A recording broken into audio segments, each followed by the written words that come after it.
This is BBC News from London. Buckingham Palace has announced the death of Her Majesty Queen Elizabeth II. À l'instant même, on annonce le décès de la reine d'Angleterre. As the Queen herself did with such unswerving devotion, I too now solemnly pledge myself, throughout the remaining time God grants me, to uphold the constitutional principles at the heart of our nation.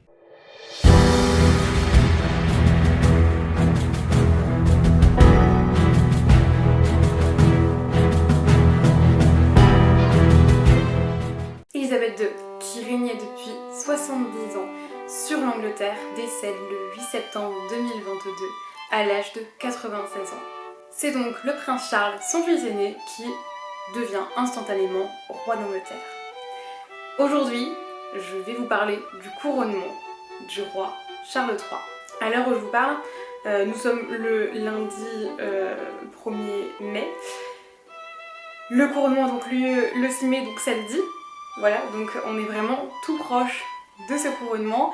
Je vais donc en fait ici vous parler de ce qui va se passer le jour et le week-end du couronnement. Donc petit disclaimer avant de commencer, les informations que j'ai trouvées sur notamment le site de la famille royale britannique, je les ai trouvées sur internet, je me suis aussi basée pas mal sur le couronnement de la reine Elisabeth II en regardant les vidéos de son couronnement. Voilà, le couronnement n'ayant pas encore eu lieu, je ne suis pas sûre à 100% de la véracité des propos que je vais vous donner ici, c'est-à-dire que les choses peuvent se passer différemment de ce qu'elles ont été dans le passé et ce qu'on nous annonce sur internet n'est peut-être pas tout à fait réel pour certains sites ou que sais-je. En tout cas, j'ai essayé de reprendre les informations que je trouvais le plus souvent, mais voilà, j'espère que tout ce que je vous dis sera réel.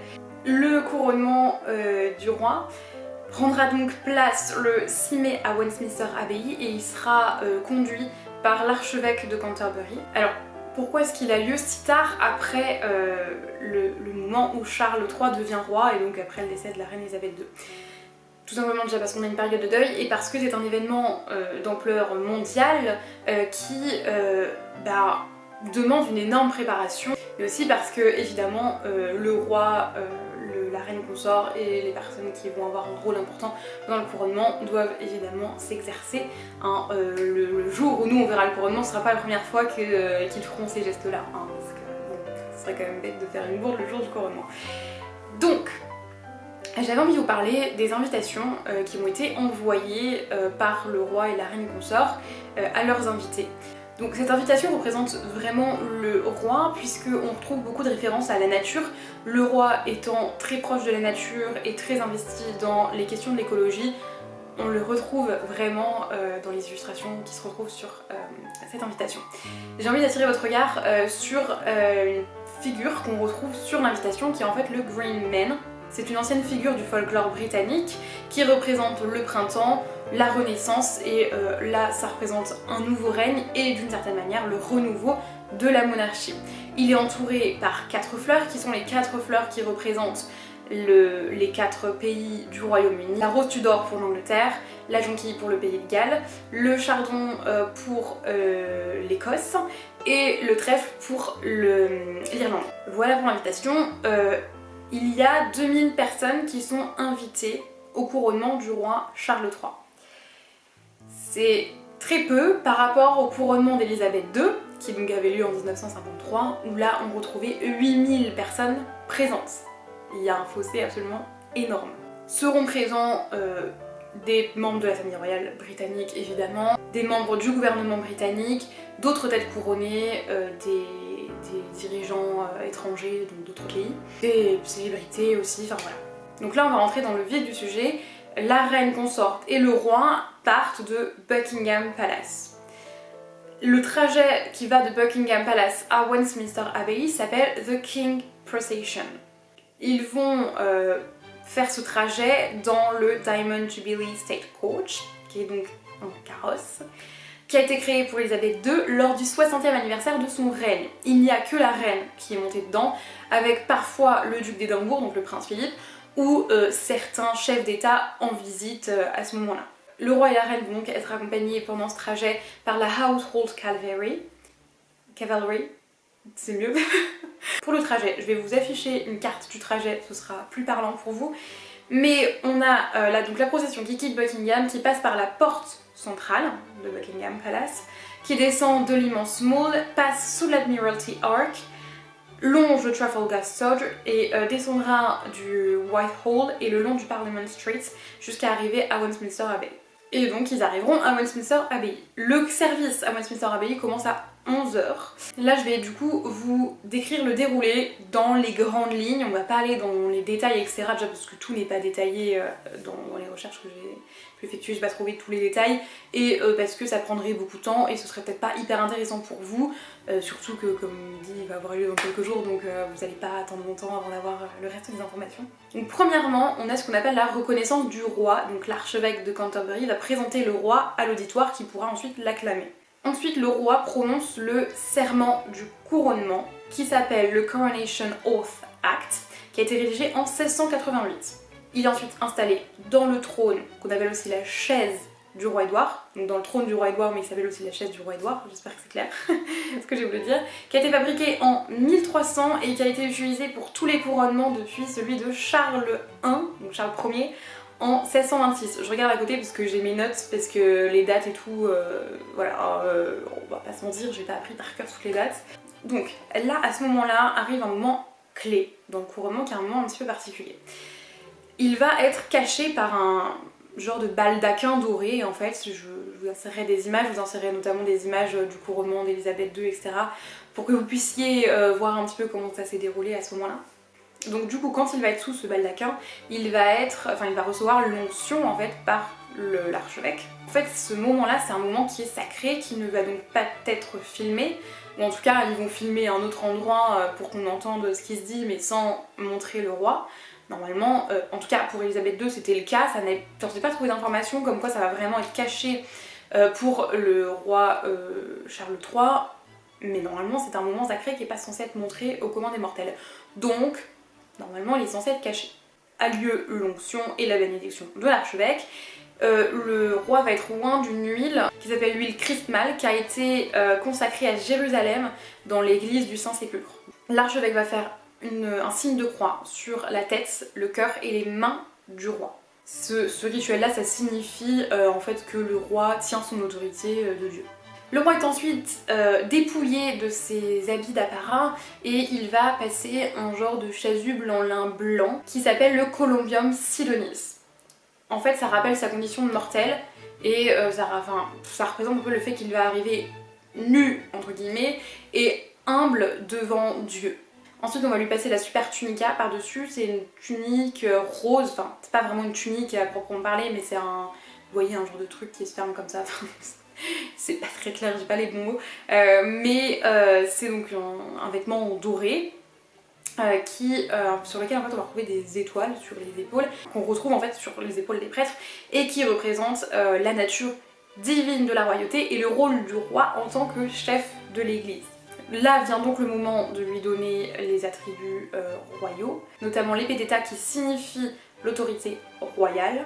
Ensuite on a l'orbe crucigère qui va représenter le monde chrétien qui est soumis à l'autorité de Dieu.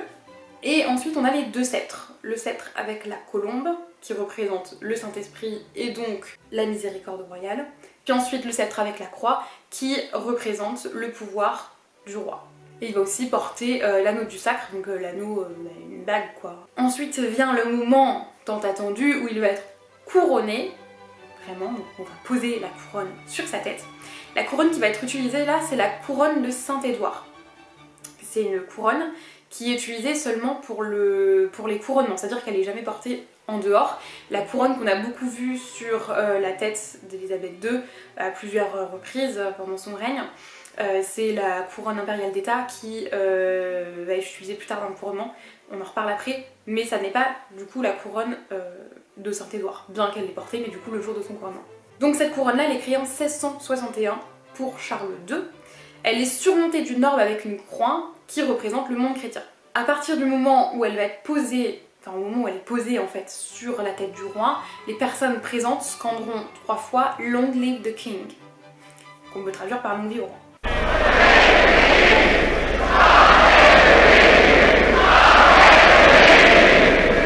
a à ce moment précis, alors j'ai pas noté le nombre de coups de canon ou etc. parce qu'il y a plusieurs endroits où ça va être tiré. Il y en a vraiment beaucoup il y a beaucoup de tirs qui vont être faits, mais il va y avoir en fait des salves de canon au moment où la couronne est posée sur la tête du roi. Ensuite j'ai trouvé une information. Moi je suis pas sûre à 100% de la véracité des faits de cette information, après j'ai trouvé à plusieurs endroits, donc voilà, mais je suis pas sûre. Mais il semblerait qu'il n'y ait qu'une seule personne qui prête allégeance au roi, et ce serait le prince William. Moi je trouve ça bizarre qu'il n'y ait qu'une seule personne qui porte allégeance au roi. Bon, au couronnement d'Élisabeth II, il y en avait vraiment beaucoup. Le prince Philippe a commencé, mais après il y en a eu d'autres. Moi je trouve ça bizarre que la reine consort ne prête pas allégeance au roi, étant donné que le prince Philippe était prince consort et qu'il a prêté allégeance à la reine. Bon, après je sais qu'entre prince consort et reine consort, il y a des différences. Donc déjà rien que le titre, il y en a un qui est prince, l'autre reine, donc forcément, mais bon, c'est... Voilà, ça je veux pas m'avancer là-dessus. Mais du coup, là, pour le couronnement de Charles III, il n'y aurait que William qui prêterait allégeance. William qui est devenu prince de Galles au décès de sa grand-mère et du coup à l'ascension au trône de son grand-père. On a déjà vu du coup ce moment-là de prêter allégeance, notamment le prince Philippe par exemple qui l'a fait au couronnement de la reine Elisabeth II, mais le prince Charles l'a fait aussi, parce que le prince Charles, si vous avez vu la vidéo où je vous parlais du prince Charles, elle a été, enfin du coup il était encore prince à ce moment-là, il a prêté allégeance à sa mère parce qu'il a été couronné en fait prince de Galles, et au moment où il a été couronné prince de Galles, il a prêté allégeance à sa mère. Pour prêter allégeance, comment ça se passe? Donc le prince William s'agenouille devant le roi, il vient placer ses deux mains en fait au centre, enfin c'est à dire que, comment je pourrais expliquer ça, le roi va mettre, il va placer en fait ses mains, William, entre les mains du roi. Je sais pas si c'est clair, mais du coup il place ses mains comme ça et le roi met ses mains autour. Je sais pas si c'est très clair, de toute façon vous verrez dans les extraits que je vais vous mettre. Il va prêter serment avant de se relever et de venir embrasser le roi sur la joue.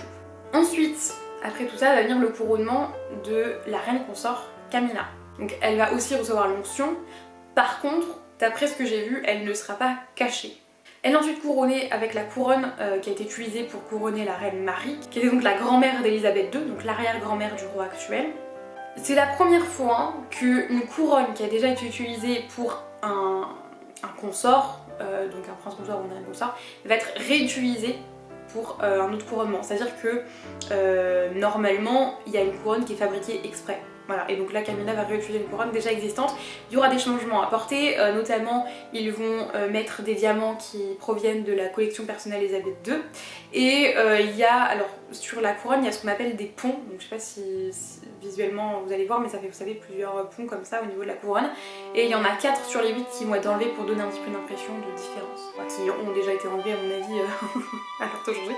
À la fin du service du couronnement, donc après le couronnement du roi et de la reine consort, le roi va donc changer de couronne, et là intervient la couronne dont je vous ai parlé tout à l'heure, la couronne impériale d'État.